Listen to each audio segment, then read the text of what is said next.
বাংলাদেশ সামরিক বাহিনী long range air defence system ক্রয় করবে এটা নিশ্চিত। তার পূর্বে আধুনিক যুদ্ধবিমান কিনতে হবে। হোয়াটসঅ্যাপ গাইজ আসসালামু আলাইকুম। আপনারা কেমন আছেন? আশা করি সবাই ভালো আছেন। আমি জুনেদ, আপনারা দেখতেছেন জুনেদ আলী অফিশিয়াল। আমি আপনাদের জন্য একটি ভিডিও প্লে করতে যাচ্ছি, সবাই দেখবেন। आशा करी सबाई देखবেন, ভালো লাগবে। आज बात करने वाले हैं कि चाइना बांग्लादेश को लॉन्ग रेंज मिसाइल देने जा रहा है। बांग्लादेश को अब इंतज़ार है चाइना से मिलने वाले लॉन्ग रेंज मिसाइल का। क्या हकीकत है, आज इसी हवाले से वीडियो है। वीडियो की तरफ बढ़ने से पहले आप दोस्तों से गुजारिश है, अगर आप चैनल पर नए हैं तो चैनल को सब्सक्राइब करें, साथ बने बेल आइकॉन को भी दबाएं ताकि आपको वीडियो का नोटिफिकेशन सबसे पहले मिलता रहे। चलें वीडियो स्टार्ट करते हैं जी, हैवी गो। বাংলাদেশ সামরিক বাহিনী long range air defence system ক্রয় করবে এটা নিশ্চিত। তার পূর্বে আধুনিক যুদ্ধবিমান কিনতে হবে, কারণ সমরস্য ইকোসিস্টেম অনুযায়ী কাজ করে। যুদ্ধবিমানের বিশেষ কোড এয়ার ডিফেন্স সিস্টেমে যুক্ত করতে হয়, অন্যথায় যুদ্ধকালীন সময় এয়ার ডিফেন্স সিস্টেম বুঝতে পারে না কোনটি নিজস্ব ফাইটার।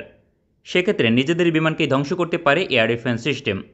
সুতরাং এমন দেশ থেকে যুদ্ধবিমান কিনতে হবে যারা সোর্স কোড সরবরাহ করবে। বাংলাদেশ বিমান বাহিনী ইউরোপ অথবা যুক্তরাষ্ট্র থেকে ফাইটার ক্রয় করবে। এই দেশগুলো রাশিয়ার এয়ার ডিফেন্স সিস্টেমে কোড সরবরাহ করে না, এছাড়া সকল দেশের এয়ার ডিফেন্স সিস্টেমে কোড সরবরাহ করে। তবে পৃথিবীর হাতে গোনা কয়েকটি দেশ long range air defence system উৎপাদন করে। দেশগুলো হচ্ছে রাশিয়া, ইসরায়েল, যুক্তরাষ্ট্র, চীন, ফ্রান্স এবং ইটালি। নিষেধাজ্ঞা থাকায় বাংলাদেশ চাইলেও রাশিয়া থেকে এয়ার ডিফেন্স সিস্টেম কিনতে পারবে না। তাছাড়া যুদ্ধবিমানের সোর্স কোড পাবে না, সুতরাং ক্রয় করলেও লাভ নেই। অন্যদিকে ইসরায়েল থেকে বাংলাদেশ সমরস্য কিনবে না। এখন বাংলাদেশের হাতে তিনটি বিকল্প রয়েছে, এগুলো হচ্ছে যুক্তরাষ্ট্র, চীন অথবা ফ্রান্স এবং ইটালি। যুক্তরাষ্ট্রের long range air defence system অত্যন্ত ব্যয়বহুল। এক রেজিমেন্ট ক্রয়ের জন্য $1.2 বিলিয়ন প্রয়োজন হয়। তাছাড়া প্যাট্রিয়ট মূল্য বিবেচনায় আদর্শ নয়। এই মিসাইলের রেঞ্জ সর্বোচ্চ 167 কিলোমিটার পর্যন্ত, তবে বাংলাদেশের চাহিদা পূরণ করতে পারবে। একমাত্র সমস্যা অত্যন্ত ব্যয়বহুল, যা বাংলাদেশের পক্ষে বহন করা অসম্ভব। বিপরীতে ফ্রান্স এবং ইটালির যৌথভাবে তৈরি অ্যাস্ত্রা-30 রয়েছে। এক্ষেত্রেও প্রধান সমস্যা পৃথিবীর সবচেয়ে দামি এয়ার ডিফেন্স সিস্টেম। এক রেজিমেন্ট ক্রয়ের জন্য প্রায় $1.5 বিলিয়ন প্রয়োজন হয়। অ্যাস্ত্রা-30 এয়ার ডিফেন্স সিস্টেমের রেঞ্জ 120 কিলোমিটার, তবে কোয়ালিটি অনুযায়ী বাংলাদেশের চাহিদা পূরণ করতে সক্ষম। একমাত্র সমস্যা মূল্য অত্যন্ত বেশি, যা বাংলাদেশের পক্ষে বহন করা সম্ভব নয়। বিপরীতে রয়েছে চীনের HQ-9 এয়ার ডিফেন্স সিস্টেম, যার রেঞ্জ 250 কিলোমিটার। এক রেজিমেন্ট করার জন্য লাগবে সর্বোচ্চ $500 মিলিয়ন। তবে সমস্যা হচ্ছে চীনের HQ-9 মিসাইল ধ্বংস করতে খুব বেশি পারদর্শী নয়, প্রতিপক্ষের যুদ্ধবিমান ধ্বংস করতে কার্যকর। সুতরাং বাংলাদেশের শতভাগ চাহিদা পূরণ করতে সক্ষম নয়। বাংলাদেশকে এমন অবস্থায় ভবিষ্যতের কথা বিবেচনা করতে হবে, কারণ সামরিক বাহিনী long range air defence system কিনবে 2028 থেকে 35 সালের মাঝে, অর্থাৎ এখনও 6 থেকে 8 বছর অপেক্ষা করতে হবে। ভবিষ্যতের কথা বিবেচনা করলে একাধিক long range air defence system সার্ভিসে আসবে। এছাড়াও হাইপারসোনিক মিসাইলকে ধ্বংস করতে সক্ষম হবে এমন এয়ার ডিফেন্স সিস্টেম লাগবে। আপকামিং সকল long range air defence system hypersonic missile ধ্বংস করতে পারবে। যুক্তরাষ্ট্র প্যাট্রিয়ট এয়ার ডিফেন্স সিস্টেমের আপগ্রেড সংস্করণ সার্ভিসে আনবে 2028 সালের মাঝে।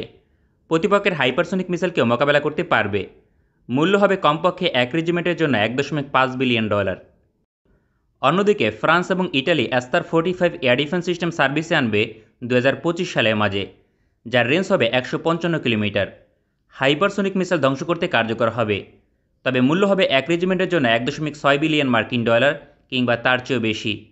বাংলাদেশের অবস্থান থেকে যুক্তরাষ্ট্র এবং ইউরোপীয় upcoming long range air defence system ক্রয় করা সম্ভব হবে না। তবে চীনের upcoming long range air defence system ক্রয় করতে পারবে Bangladesh. HQ-8 air defence system নিয়ে কাজ করছে চীন। বিভিন্ন ইস্যুতে রাশিয়ার সহযোগিতা নিয়েছে। প্রতিপক্ষের হাইপারসোনিক মিসাইল, ব্যালিস্টিক মিসাইল এবং স্টেলথ ফাইটারকে ধ্বংস করতে কার্যকর হবে। চীনের upcoming long range air defence system S-400 থেকে এগিয়ে থাকবে। রাশিয়া থেকে S-300 এয়ার ডিফেন্স সিস্টেম কিনেছিল চীন। পরবর্তীতে গবেষণার মাধ্যমে আরও উন্নত HQ-9B এয়ার ডিফেন্স সিস্টেম তৈরি করতে সফল হয়। চীন 2014 সালে রাশিয়া থেকে S-400 এয়ার ডিফেন্স সিস্টেম ক্রয় করে।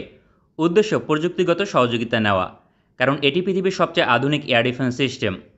রাশিয়ার S-400 থেকে গবেষণা করে তৈরি হবে HQ-8 এয়ার ডিফেন্স সিস্টেম। প্রায় 1 দশক যাবত রিসার্চ অ্যান্ড ডেভেলপমেন্টে কাজ করছে চীন, ফলে upcoming long range air defence system অত্যন্ত কার্যকর হবে। চীনের upcoming long range air defence system সম্পর্কে গুরুত্বপূর্ণ তথ্য। রাডার সিস্টেম হিসেবে অ্যাক্টিভ রাডার ব্যবহার হবে। মূলত চীন এন্টি স্টেলথ রাডার যুক্ত করবে, যার রেঞ্জ হবে 500 কিলোমিটার পর্যন্ত। চীনের রাডার সিস্টেম অত্যন্ত কার্যকর, ইতিমধ্যে প্রমাণিত। ভেনেজুয়েলা এবং জাপানের আকাশসীমা থেকে F-22 র্যাপটরকে শনাক্ত করতে সক্ষম হয়েছিল। পৃথিবীর সবচেয়ে স্টেলথ ফাইটার যুক্তরাষ্ট্রের F-22 র্যাপটর। সুতরাং চীনের রাডার সিস্টেম কার্যকর হবে, এ নিয়ে কোনো সন্দেহ নেই। এয়ার ডিফেন্স মিসাইলের রেঞ্জ হবে 400 কিলোমিটার পর্যন্ত। চীনের upcoming HQ-8 air defence system সার্ভিসে আসবে 2025 থেকে 26 সালের মাঝে। এক রেজিমেন্টের মূল্য হবে প্রায় 800 মিলিয়ন মার্কিন ডলার। সেক্ষেত্রে যুক্তরাষ্ট্র এবং ইউরোপীয় এয়ার ডিফেন্স সিস্টেমের অর্ধেক মূল্যে ক্রয় করা সম্ভব। এছাড়াও দ্বিগুণ রেঞ্জের মিসাইল HQ-8, যা বাড়তি সুবিধা প্রদান করবে। চীনের এই এয়ার ডিফেন্স মিসাইল দিয়ে প্রতিপক্ষের ভূমিতে হামলা করা সম্ভব হবে, অর্থাৎ একই সঙ্গে এয়ার ডিফেন্স সিস্টেম এবং ক্রুজ মিসাইল হিসেবে কাজ করবে। এছাড়াও একাধিক রেঞ্জের মিসাইল থাকবে। অন্তত 3টি আলাদা রেঞ্জের এয়ার ডিফেন্স মিসাইল ব্যবহার হবে। এগুলো হতে পারে 150, 250 এবং 400 কিলোমিটার পর্যন্ত। বাংলাদেশের জন্য upcoming long range air defence system হিসেবে চীনের HQ-8 সবচেয়ে আদর্শ হবে। তাছাড়া যুক্তরাষ্ট্র এবং ইউরোপীয় দেশগুলো তাদের যুদ্ধবিমানের কোড সরবরাহ করবে, সুতরাং কোনো ধরনের সমস্যার সম্মুখীন হবে না। তবে স্টেলথ কোনো ফাইটার যুক্তরাষ্ট্র বিক্রি করবে না বাংলাদেশের নিকট, শুধুমাত্র 4র্থ প্রজন্মের ফাইটার বিক্রি করবে। অন্যদিকে ব্রিটেন থেকেও ভবিষ্যতে স্টেলথ ফাইটার ক্রয় করা সম্ভব হবে না, কারণ চীনের নিকট অনেক তথ্য চলে যাবে এয়ার ডিফেন্স সিস্টেমের মাধ্যমে। একমাত্র ফ্রান্স তাদের স্টেলথ ফাইটার বিক্রি করবে, কারণ দেশটির এ বিষয়ে তেমন কোনো আপত্তি নেই। রাশিয়ার এয়ার ডিফেন্স সিস্টেমেও যুদ্ধবিমানের সোর্স কোড সরবরাহ করে। এক্ষেত্রে বাংলাদেশকে মাথায় রাখতে হবে, ভবিষ্যতে স্টেলথ ফাইটার ক্রয় করলে চীন, ফ্রান্স অথবা রাশিয়া থেকে কিনতে হবে। বাংলাদেশের অবস্থান থেকে চীনের 5ম প্রজন্মের যুদ্ধবিমান আদর্শ হবে, সুতরাং যুক্তরাষ্ট্র থেকে স্টেলথ ফাইটার না পেলেও সমস্যা নেই। বাংলাদেশ যেহেতু এখনও পর্যন্ত long range air defence system ক্রয় করেনি, তাই আপাতত অর্ডার না করাই উত্তম, কারণ হাইপারসোনিক মিসাইল ধ্বংস করতে সক্ষম এমন long range air defence system ক্রয়ের জন্য 6 থেকে 8 বছর অপেক্ষা করা উচিত। বাংলাদেশ সামরিক বাহিনী সম্ভবত সেই দিকেই অগ্রসর হতে পারে। আমাদের ভিডিওটি পছন্দ হলে আমাদের সমর্থন করতে সঙ্গে থাকুন। ভালো থাকবেন সবাই, দেখা হবে পরবর্তী কোনো ভিডিওতে। আপনাদের কোনো বিষয় যদি জানার আগ্রহ থাকে অবশ্যই কমেন্ট করে জানাবেন, আমি পরবর্তীতে সেই বিষয়ে ভিডিও দেওয়ার চেষ্টা করব। तो जी ये थी वीडियो और आपने देखा कि बांग्लादेश चाइना से इंतज़ार कर रहा है लॉन्ग रेंज मिसाइल के लिए। बांग्लादेश के साथ अगर किसी भी किस्म की जारियत करता है कोई भी मुल्क, तो बांग्लादेश उसको वाज़े जवाब दे सकेगा। बांग्लादेश उसके फाइटर जेट को भी गिरा सकेगा, बांग्लादेश उसके आने वाले मिसाइल को भी रोक सकेगा इस लॉन्ग रेंज डिफेंस सिस्टम से। और अगर ये बांग्लादेश को मिल जाता है तो बांग्लादेश की ताकत और मज़ीद बढ़ जाएगी। अब देखें तो म्यांमार कोरिया से खरीद रहा है अपने मिसाइल।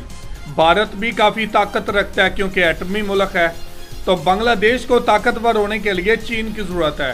और चीन बांग्लादेश को लॉन्ग रेंज मिसाइल देने जा रहा है और बांग्लादेश को अब इसका इंतज़ार है। अगर ये लॉन्ग रेंज मिसाइल बांग्लादेश को मिल जाते हैं तो आने वाले टाइम पे बांग्लादेश की आर्मी की पावर बढ़ जाएगी, देश का दिफा मजीद मजबूत हो जाएगा। बांग्लादेश अपने दुश्मन से अच्छे अंदाज से निमट सकेगा, बांग्लादेश किसी भी जारियत का मुंह तोड़ जवाब दे सकेगा। और बांग्लादेश को भी ताकतवर होना चाहिए जिस तरह बांग्लादेश के हमसाय ममालिक ताकतवर हो रहे हैं। भारत हो, म्यांमार हो या पाकिस्तान हो या ईरान हो, ये तमाम के तमाम ममालिक अपनी पावर बढ़ा रहे हैं, अपनी ताकत बढ़ा रहे हैं और बांग्लादेश को भी अपनी ताकत और पावर बढ़ानी चाहिए। भारत बार बार ये प्रोपेगेंडा करता है बांग्लादेश के ऊपर कि वो चीन से हथियार ना खरीदे, वो रशिया से हथियार ना खरीदे, बल्कि भारत से हथियार खरीदे। लेकिन बांग्लादेश चीन, फ्रांस, रूस से हथियार खरीदने में दिलचस्पी रखता है, भारत के ओल्ड किस्म के हथियार नहीं खरीदता। तो इसी वजह से भारत इसके ऊपर तनकीद करता है और तमाम ममालिक ताकतवर हो रहे हैं, तो बांग्लादेश को भी ताकतवर होना चाहिए। तो बहुत ही अच्छी खबर है बांग्लादेश के लिए और बांग्लादेश से आई है कि चीन से long range missile system Bangladesh खरीदने जा रहा है। तो ये थी आज की वीडियो। आप इस वीडियो के बारे में क्या कहना चाहते हैं ज़रूर कमेंट करके हमें बताइएगा। बहुत शुक्रिया।